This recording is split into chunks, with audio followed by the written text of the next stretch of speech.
એક વાટકી ચણાની દાળ, પોણી વાટકી તુવેરની દાળ, અડધી વાટકી મગની દાળ અને અડધી વાટકી અડદની દાળ છે ને બધી પલાળી દીધી હતી. પલ્લી ગઈ એટલે મમ્મી એને નાખી દીધી એક મિક્સરમાં અને એમાં નાખી દીધી છાશ, કેમ કે દહીં હતું નહીં અને સુપર માર્કેટ પણ સવારમાં હતું બંધ. પછી તો મમ્મી એને ઘર કરીને મિક્સરમાં ફેરવી નાખ્યું એટલે મસ્ત બ્લાટર થઈ ગયું તૈયાર અને એને નાખી દીધું અમારા એકના એક તપેલામાં. મમ્મીએ તો બ્લાટર બધું નાખી દીધું ને પછી ચમચીથી ઘસીને કાઢી લીધું. એ કે આપણે એક ટીપું જવા દેવાનું થતું છે એ નહીં.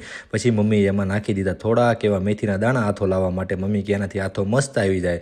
અને પછી તો દિવ્યાએ એમાં છે ને મતલબમાં પ્લાસ્ટિકથી રેપ કરી દીધું, કેમ કે જર્મનીમાં હતી ઠંડી થોડું ઘણી સવારમાં, અને ઉપર એક કપડું ઢાંકી દીધું ને પછી મૂકી દીધું ઓનમાં. મેં કીધું કે હાલો હવે હું થોડુંક કોન્ટ્રીબ્યુશન આપીશ ને તમને મદદ કરીશ ને એમ કહીને મેં તો કરી દીધો લાઇટ મોડ ચાલુ, કેમ કે મેઇન તો લાઇટ મોડ જ છે ને, તો જ હાથો આવે ને હાથો આવે તો જ હાંડો બને ને. પછી તો અમે જોયું ત્યાં તો હાથો આવી ગયો તો બીજા દિવસે એક નંબર. આમ તમે જોવો તો મસ્ત હાથો આવી ગયો તો.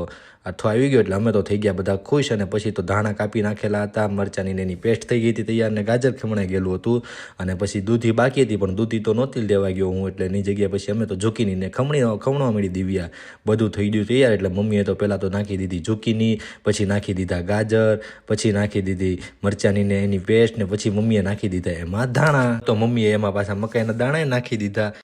પછી તો મમ્મીએ એમાં હળદર, ચટણી અને સ્વાદ અનુસાર નાખી દીધું મીઠું અને બધું કરી દીધું મિક્સ મસ્ત મજાનું. અને પછી એક નાના બાઉલમાં નાખી દીધું તેલ, અને તેલ આવી ગયું એટલે એમાં રાઈ ફોડી નાખી અને રાઈ ઉડે નહીં એટલે માથે ડીશ ઢાંકી દીધી. પછી એમાં જીરું નાખી દીધું અને પછી તો મમ્મી એમાં થોડીક હિંગ નાખી દીધી અને એ આખો જે વઘાર થઈ ગયો તો એ નાખી દીધો બ્લાટરમાં અને બધું પાછું કરી દીધું મમ્મીએ મિક્સ. પછી તો પાછું એને જે વઘાર કર્યો તો એ જ બાઉલમાં થોડુંક બ્લાટર લીધું, એમાં ખાવાનો સોડા અને લીંબુ નાખી દીધું અને એને કરી દીધું પ્રોપર મિક્સ આમ મસ્તીનું.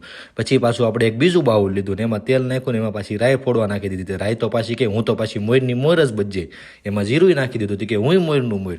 પછી એમાં નાખી દીધો મીઠો લીમડો, તલ અને બ્લાટર હતું ને મસ્ત નાખી દીધું ને મસ્ત પાથરી દીધું એમાં, એટલે હું આમ થોડો ગોળ શેપ આવી જાય. પછી તો મમ્મી એને ઢાંકી દીધું અને શેકાવા મૂકી દીધું. અને થોડીક વાર રહીને પછી મમ્મીએ ચેક કર્યું કે એક બાજુ થઈ ગયું છે, થઈ ગયું તો પછી મમ્મીએ પાછું એને ફેરવી નાખ્યું બીજી બાજુ અને પછી પાછું ઢાંકી દીધું મમ્મીએ તો એને. અને પછી પાછું મમ્મીએ તો આમ બીજી થોડીક વાર રહીને ચેક કર્યું કે નીચેથી ને બજેથી તો કે ભાઈ થઈ ગયો છે મસ્ત હાંડો તૈયાર.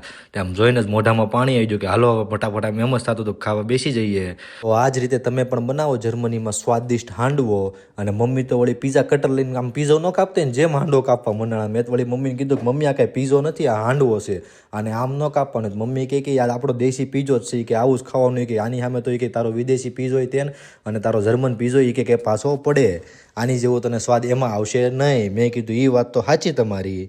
અને જો તમારે પણ મારા મમ્મીના હાથનો હાંડવો ખાવો હોય તો આવી જાજો રેગન્સબુર્ગ જર્મનીમાં. તો ફરી મળશું પાછા નવા વિડીયોમાં. લાઇક કરજો, ફોલો કરજો અને સબસ્ક્રાઈબ કરજો. બાય.